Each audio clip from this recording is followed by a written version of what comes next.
Welcome to the Cannabis Equipment News Podcast.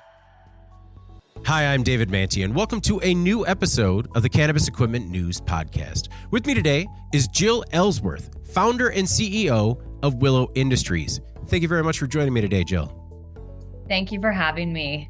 Before we get started, please make sure to like, share, and subscribe to the podcast. You could also help us out a lot by leaving the podcast a positive review on whatever platform you use. If you want to email the podcast, you can reach me at david@cannabisequipmentnews.com with email the podcast in the subject line. You can also subscribe to our daily newsletter. Make sure you get it delivered to your inbox first. So, Jill, it's been a little bit more than 3 years since we last talked, and I was actually shocked that it has already been 3 years. But I can't believe it's that long. So, how's it been? Well, I mean, things are good. Things are good overall. I think we all have been subjected to where the industry is and has gone over the past 3 years. I tell people think back to 2018, 2019, when there was so much potential and everything was on the up. And just it's so interesting to see where the industry has kind of leveled out and where we are right now. Although I do feel like there's an opportunity for us to it's turning around. I think things are starting to pick up. On our end, it's also been really interesting to see what's happened in the world of decontamination. The market got really saturated. There's a lot of players that came in. So I feel like, we're doing well as a company. We've continued to innovate. But yeah, I mean, I feel like the whole industry has been a challenge. Mm-hmm. What have been some of the biggest challenges in the industry that you've seen over the last couple of years? I would say one of the biggest is customers, our cultivators going out of business. Not being able to withstand the environment and the marketplace and not being able to continue growing, cultivating cannabis, and having to close their doors. So obviously, that impacts us and obviously a lot of other ancillary companies. I think that's been a huge challenge. The regulatory landscape has also been a really big challenge. I mean, constantly changing rules and regulations across the country. You had Oregon get rid of Aspergillus testing. You've seen states kind of amend total yeast and mold, making it more restrictive, less restrictive. So obviously that really impacts, the core of what we do. But again, we've really tried to innovate around where we believe the industry is going. Where do you believe the industry is going? Well, I mean, I really believe that there is a huge opportunity for the industry to continue to grow up. I mean, with rescheduling coming, I think there's a big opportunity for us to become very, very legitimate and move towards what I think we believe is what this industry will look like 5 to 10 years from now. And with that comes, implementing really good practices within cultivation, within manufacturing, and ensuring customers at the dispensary level that this is, you're selling clean, safe products. It has to be difficult just because the state of the industry, it feels like everyone's growing up together. What's it like when you see cultivators, these long-standing partners that just don't make it? I mean, it's really depressing. It's sad that as an industry, they couldn't be supported, whether it's because of the tax implications or regulatory or a really congested marketplace. I mean, it's such a bummer. As a business owner and an entrepreneur, I hate to see other entrepreneurs not be able to foresee their vision through. So for me, that's sad. But I also think it's more impactful on the industry broadly. From an equipment level, when that happens, do you get your equipment back or does it kind of just go to auction? No, we definitely get it back. Okay. So our business model has been where we lease our equipment. Okay. And so, yes, if for some reason a cultivator has gone out of business, we do get that back. So it's not on an auction block. We don't want to see our equipment there simply because of the challenges in working with ozone. We want to make sure that we control a lot of that. No, that makes sense. When we talked 3 years ago, we talked a lot about creating this cannabis kill step. In your opinion, have we made any progress in the last 3 years? It's a really good question. I would say that we have started to see a shift towards preventative treatment instead of reactive, so that cultivators are implementing this in their SOPs in line in production. I think we're seeing that more often rather than this very reactive approach where we get inbounds. People are like, oh my gosh, I failed 10 pounds. Just come clean this. And again, I never want to see you. I think cultivators are realizing the importance of having a technology, whether it's us or someone else, on site to ensure all batches are treated uniformly. So we're getting there. I think the term kill step still is not being used widely. There's still a lot of disagreement in that word. For instance, Colorado had, instead of choosing kill step, they chose microbial control step. Okay. In the regulations, kill step was, there was a lot of pushback on like, this is not a true kill step based on how the FDA assigns like this type of technology or like this type of process. So microbial control step. But I feel like we are getting there. That there's more interest in assuring it's a prevention rather than reaction. Was it just word choice? They didn't like the word kill in there, or was it just they wanted to change the definition of that use for the technology? Why did they change it from kill step?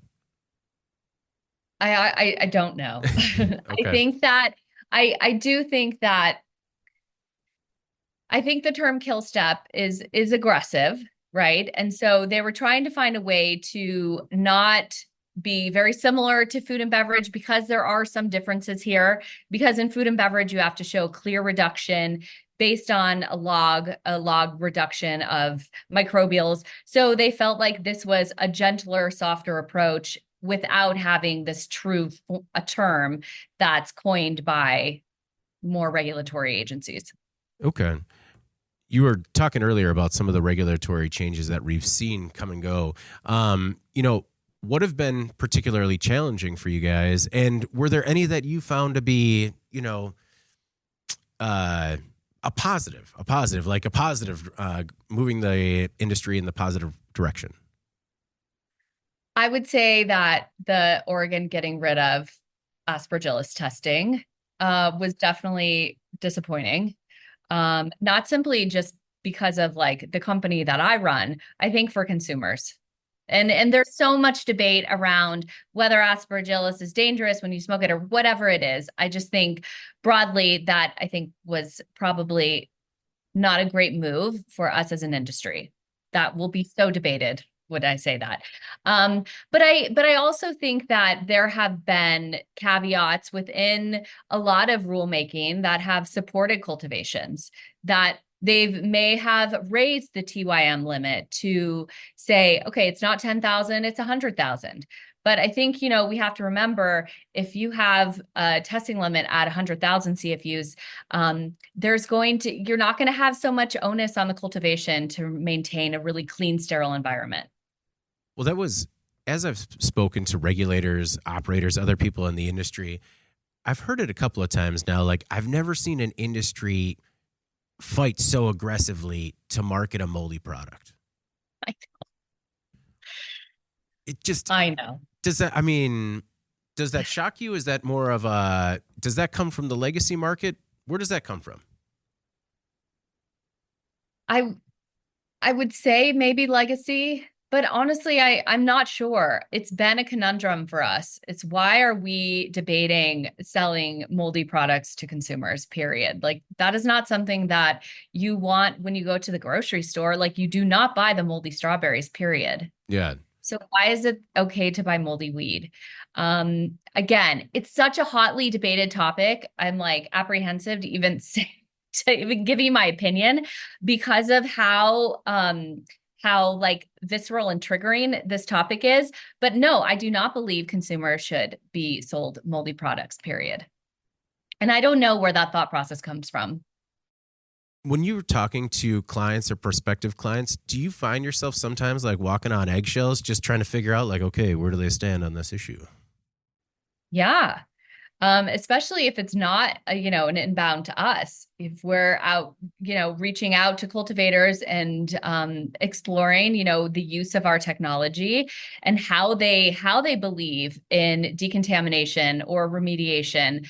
It's definitely it's a touchy subject, but I also believe there's not research around what it happens when you smoke mold. There is the aspergillus, but there's not like a ton of research. And I think that's what people are saying, like, well, there's no research showing that it's dangerous.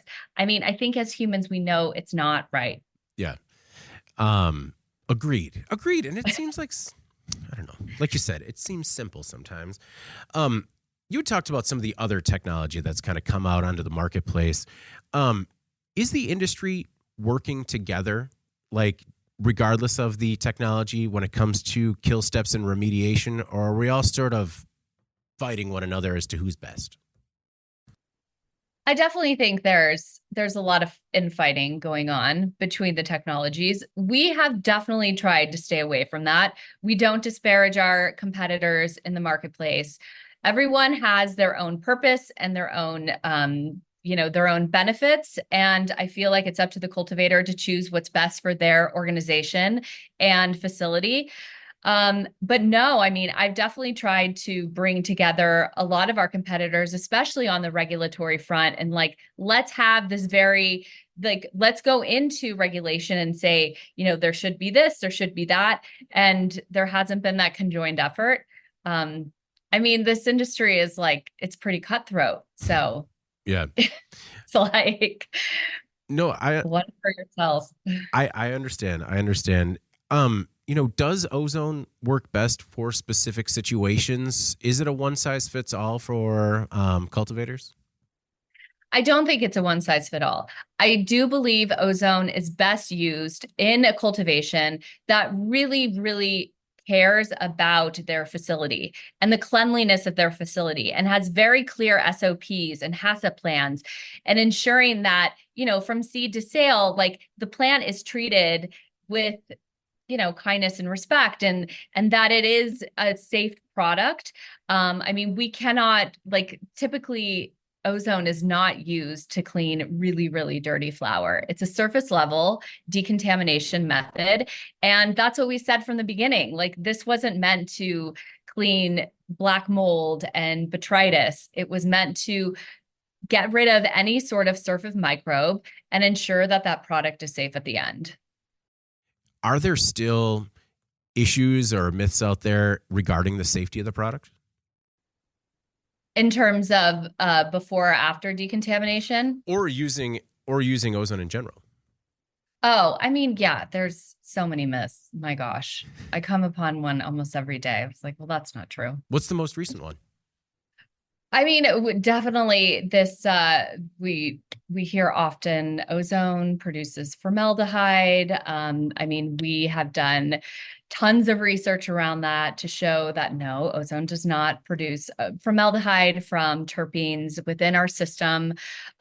So, I mean, there's a lot of falsities out there about ozone and willow, and but we continue to focus on what we do best and put out research and continue to develop and innovate good technology. Talking about clean facilities, another thing that we talked about previously was the importance of clean cannabis. How important is it for the industry moving forward that it is marketing clean cannabis? I would say, why not? And I know a big issue is consumers don't know what they don't know. They don't know the product's being tested. They don't know that it goes through a decontamination step. But why not start educating them? And I think the concern is you're going to ostracize someone if they use a technology that someone doesn't like or know. But if we're educating people and we're telling them why this is happening, just like we tell consumers why their milk is pasteurized, why not tell them that cannabis goes through a step to ensure that it's clean and safe, then it goes to testing to get a final COA, and then it goes to the shelf. I feel like we're finally going to get to a place where that's important, but we're definitely not there yet. Well, and I've spoken with some people that have suggested a label of some sort or I mean, I understand that, in the cannabis industry, we don't need another line item on the label, but, maybe something that says like, hey, this has been treated with a kill step, maybe just to give a little bit more consumer confidence. I think I've always championed for that. For years, I've been championing for that. And interestingly enough, Las Vegas, Nevada just came out with some potential new labeling requirements that say if you treat this with anything, you have to have it has to be on the label, but it has to be in a place that a consumer can go to and get this information. So I think we're slowly getting there. Colorado's doing some stuff around this. I think Massachusetts is talking about it. Definitely Michigan. This is like a very hot topic there. I mean, it will happen. It's just like when. Okay. No, I mean, talking about it being a hot topic in Michigan, I've certainly seen a lot of those debates online. Do you jump into any of those arguments, or do you just kind of look at it from afar and then understand how maybe you got to target your messaging? Exactly what you said, the latter part. There's so many ways where I could jump in and have these conversations, but the internet trolls definitely come hard and fast. And so there's no point in debating that. We know what we stand for, we know what we do, and we definitely amend our messaging and marketing to kind of adopt to what's happening within the marketplace. But I try to stay out of it. Yeah, there's no other, or it seems, and just in my experience, there's no other part of the industry talking about internet trolls. We're if you just, from my standpoint, if we publish a story about using this type of technology where they come out of the woodwork who do you work for, man? And I'm like, what do you mean? It's an interview. And it's no other part of the industry though does it sort of get that sort of response. I know. Isn't it totally crazy? I mean, again, I started this company almost 9 years ago. I would have never, ever imagined or thought that it would be so triggering and such a very, very visceral topic to so many people. It was the intention was provide a solution to cultivators to ensure consumers were safe. That was it. And now it's just how dare you? How dare you, do this? Yes, I had no idea I was such a pawn of the cannabis deep state. Now you know what we go through. And now you know why we don't typically engage, because I'm sure that would get us nowhere. Oh yeah. Yeah, I just keep asking, really? Of all, you have such little time in a day. Really? Okay, let's discuss this on LinkedIn. Do you foresee any potential issues that'll come up with the recently announced rescheduling? With decontamination, or just kind of broadly with the industry? Starting with decontamination. I would say that we're probably going to see more strict regulations. I mean, if bigger regulatory agencies are getting involved, they're going to only be concerned about consumer safety. I mean, look at food and beverage, look at pharmaceutical. It will all move in that direction. So again, I think cultivators need to be ready to have very clear HACCP plans and SOPs and GMP. Make sure you are set up for success. But I think on the equipment side, what will be really interesting is if 280E goes away and there's more cash flow, will cultivators be able to bring in more equipment? Will they be able to really, ramp up on the cultivation side and the manufacturing? I'm excited to see what that does. And I'm sure for your platform too. Oh, absolutely. As you're talking to some of these cultivators, where are they at in terms of spending capital? Are they kind of in wait and see mode to see what happens with potential rescheduling? Or, I know a lot of times people use election cycles as a result or as a reason to not spend capital. What are you seeing in terms of a financial standpoint in the market right now? Well, if a cultivator needs decontamination tech, they're going to get it. They're going to find the money regardless because they need to pass testing. They need to get clean product out there. So we don't see a whole lot of wait and see with that, but there's also a lot of wait and see in terms of, okay, well, we might not bring it in just yet because we might pass testing here, or we don't feel like there's an imminent need. But I do think that there's going to be, a whole lot of interest and demand in terms of bringing more equipment in to streamline processes, once there's like more cash flow available. Okay. Um, Talking about more regulations, for some, it seems like an inevitability. For others, they're still in wait and see. You know, what do you think it's going to take for the people that are stuck in that wait and see mode? Is it going to be the firm regulatory hand coming down? I think so. I do believe that will be the case because, we've talked to some cultivators, like I guess Vermont is going to do some changes within their regulatory structure. So some cultivators we've talked to are saying, okay, well, we're going to wait to find out what they're going to say. And then in Michigan, is there going to be a labeling requirement? In Nevada, is there going to be a labeling requirement? If so, we're going to hold off until we hear that. Okay. So, it's kind of a little bit of both. Okay. From a technology perspective, what are you guys working on in terms of an innovation front? Well, we just released our new product, Willow Air, to tackle and combat air contamination. Definitely a great product to put in cultivation and manufacturing. So we have been really pushing and promoting that. And interestingly enough, Colorado has a lot of rules and regulations now around respiratory health. So there's a lot of need and demand there. And then, we continue to innovate, definitely push our science team. I mean, just going back to what we were talking about is being GMP ready. We have a whole team of scientists that are GMP certified that really understand how to get your cultivation that certification. And, continuing to market and really educate the industry. Okay, why are you doing this? It's not because you're trying to cut the rules or cut corners. You're trying to do the right thing. Just looking at it straight at the technology, what is Willow Air? So Willow Air is a air filtration device. It uses MERV 13 filters that get rid of pathogens and particles within the air. So they pull it in and push clean air out of the top of the system.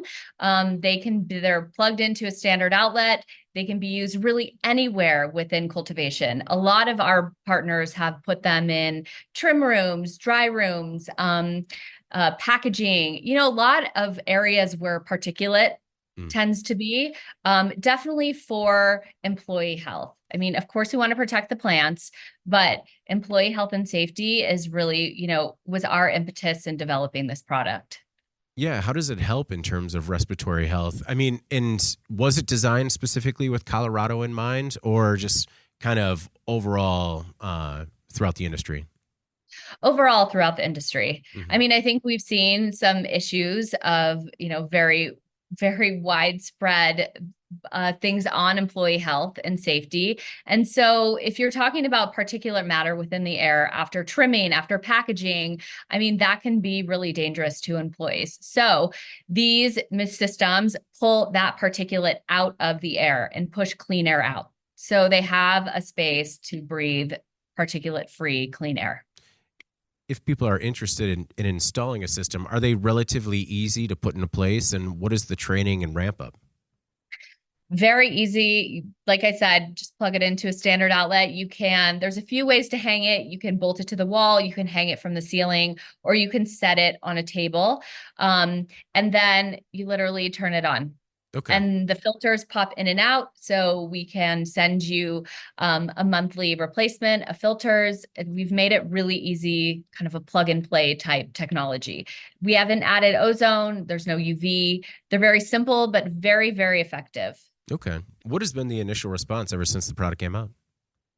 It's been great. I mean, there's a lot of competition in this space. So again, more education needed as to why you would choose our product versus the million things you see on Amazon. But I mean, it's been really positive. And Okay. it's a great addition to our decontamination system. Obviously, air contamination is a culprit to failed tests, and so this certainly helps with that. So why should people pick the Willow Air over the millions of things on Amazon? Well, because we're industry experts. So we know what's going, we know how these like work within cultivation and manufacturing. We know how to protect employees. The MERV 13 filters are some of the best and like the strongest in terms of getting particulate out of the air. It's at a really competitive price point for the amount of air that it cleans and circulates every hour. How much air does it clean? How much does it clean every hour? So you get 5 air exchanges every hour for a full room. Okay. How long was the product under development?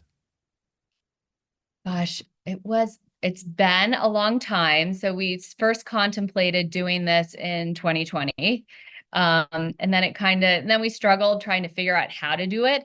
And then I would say this time last year, we were finding air contamination was just such a culprit to, like I mentioned, plant contamination. And so we're like, we need to develop another product that tackles this. Okay. And so this went back to the drawing board of like what we had originally contemplated. Well, and I understand that you just had a new product release, but do you have anything else that's coming down the pipeline? I mean, we definitely have a few things. We are, more of like software, doing a little software focused program right now, but which we'll be talking about soon. But we also have a Willow water system that uses ozonated water to clean surfaces, walls, floors. And so that's also another new product that we've released.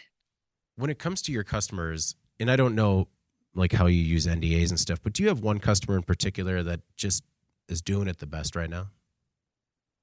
I mean, I have a bunch. Yes. And of course we are under NDA and I unfortunately can't say out loud who they are, but we definitely have a lot of cultivators that have employed our science, our technologies, Willow Pure and Willow Air, and are like kicking butt. They're putting out high quality, clean flower. They aren't failing tests. And this is all in line, right? It's not reactive. How long, once kind of a customer decides to bring your technology in-house, how long until they start seeing a change? Well, if they're adding our science and all of our recommendations there, I mean, that can take, 3 months. 3 months, I would say. I mean, right when they bring in the Willow Pure decontamination system, obviously they can start seeing measurable changes because they're putting out clean, safe product that's passing testing. Willow Air is really quick. I mean, that's pulling particulate out almost immediately. And a lot of times we provide plates to all of our customers so they can see before and after.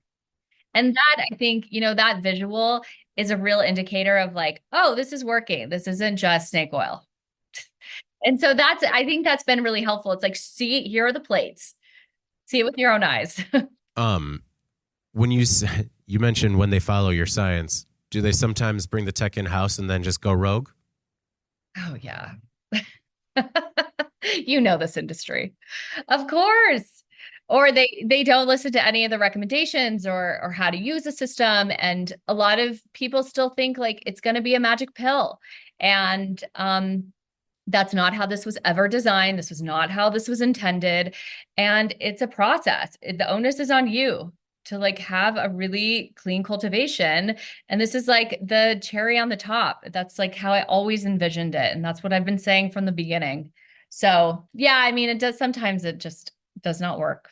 Okay. With them. Are you able to monitor how your systems are being used, or is that how some of that new software might come into play in terms of like, hey, we're all playing on the same dashboard here and we know what's going on? Yeah, so we do have a portal where all of our machines are connected to. So we can see what's happening with each machine at each cultivation, which I think is really helpful. One, for the operator to see, okay, it is working. It's doing all the things it's supposed to do. Some of the new software stuff we're developing is with AI. And so we're really excited about that. But yeah, I mean, I think there's, just so much opportunity for innovation and growth within this sector of the industry. Do you ever get proactive where you kind of see what's happening with the numbers and you're just like, hey, why don't you call those guys and just give them a hand? Yes, we monitor all our machines daily. So our product and customer success team are all over that. So Okay. they know what's happening. And if something like we can also see ahead of time if like something's going wrong with the system and can call the customer right away and be like, okay, this is happening. We need to fix this. So we're going to power you down and do whatever we need to do on the back end. But yeah, we monitor that like all the time. From a regulatory perspective, what are some of your expectations, things that might be coming down the pike? I mean, the labeling thing is such a big part of it. Mhm. Again, I think that's just a consumer need. And I think they deserve to have this knowledge. I mean, you deserve to know if your food's organic or not, right? Right. You deserve to make that decision. I think customers should be able to make the decision of what type of flour they want to purchase. I do think we're going to see some changes within CFU levels, aspergillus testing, is pesticide testing going to become a lot more stringent based on like everything that's happening in California?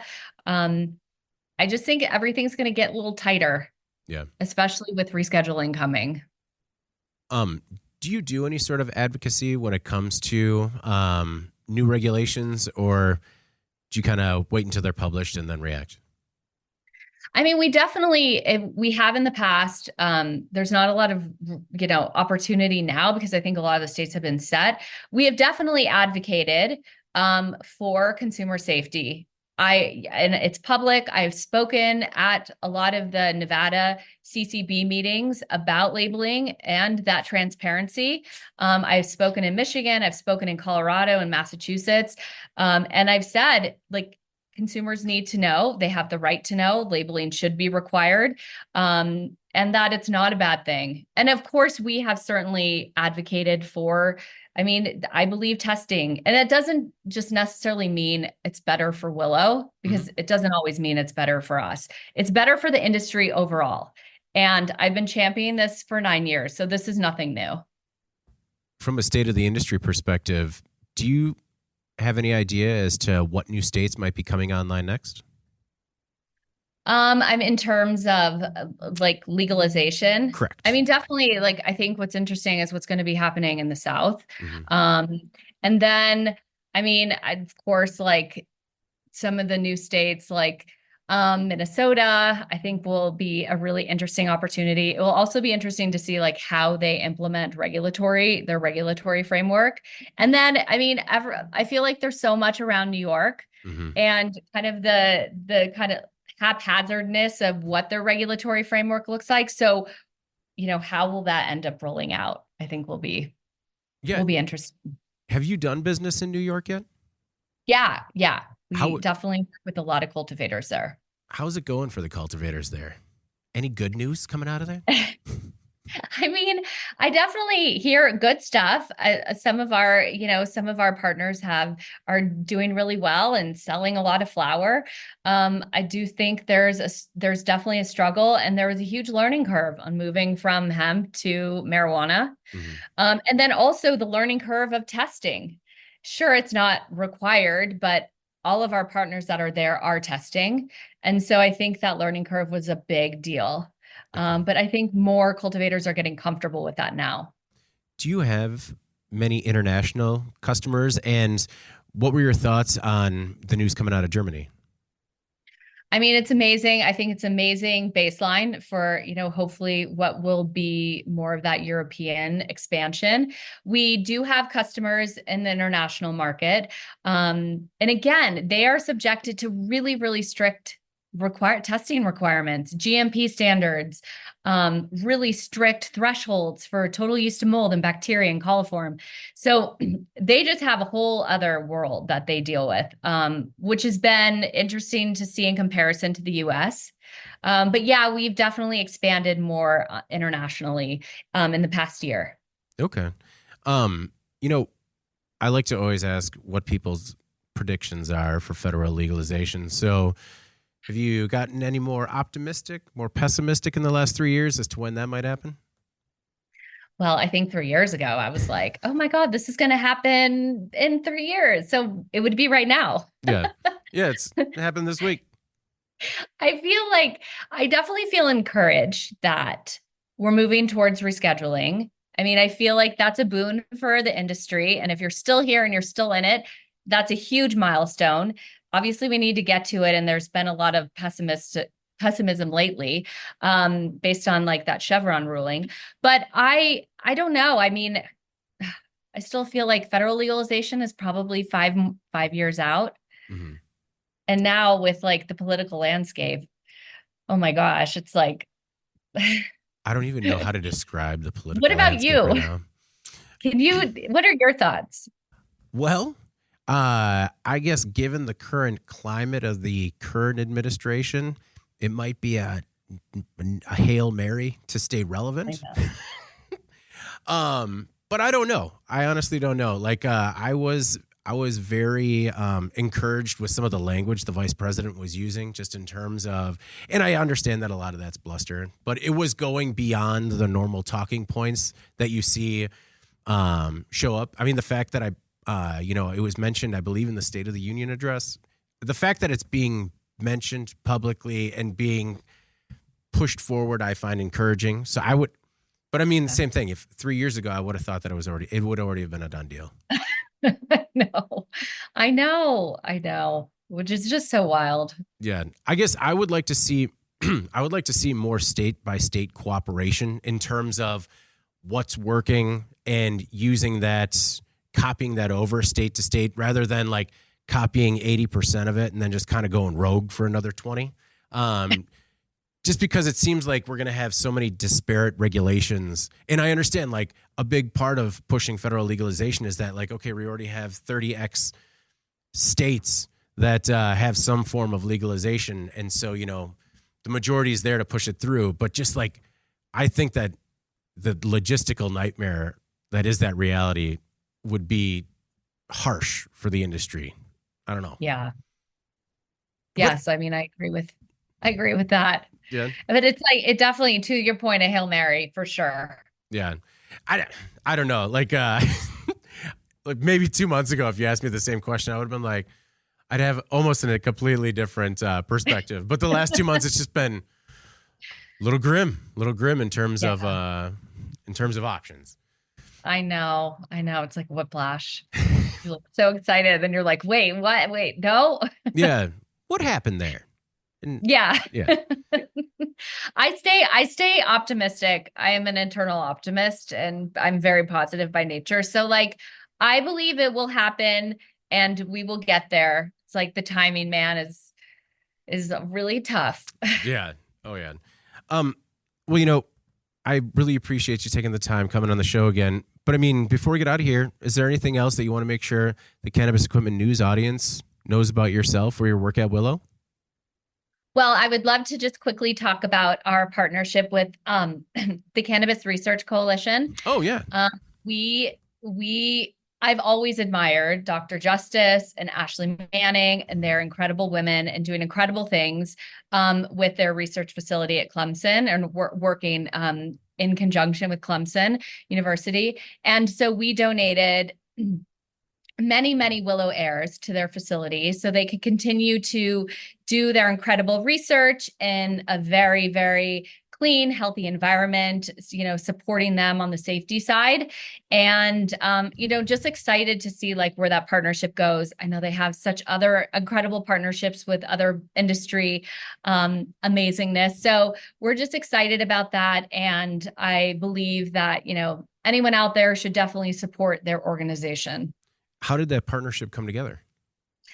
Well, I've definitely had a relationship with both of them for many years, and we've tried to figure out how to work together for so long. And when we released this product, the Willow Air, I called them and I was like, "You guys need these. We want to donate. We want to support everything that you're doing, all the research."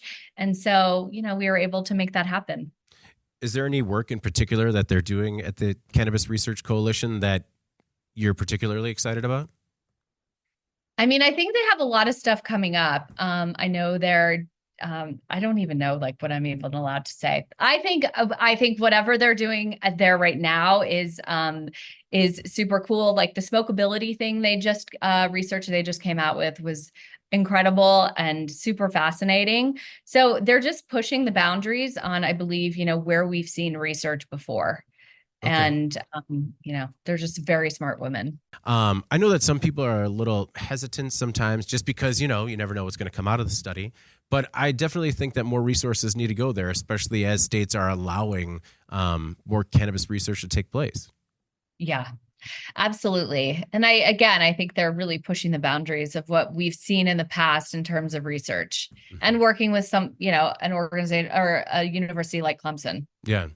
No, it certainly gives it a bit of credibility. Yeah.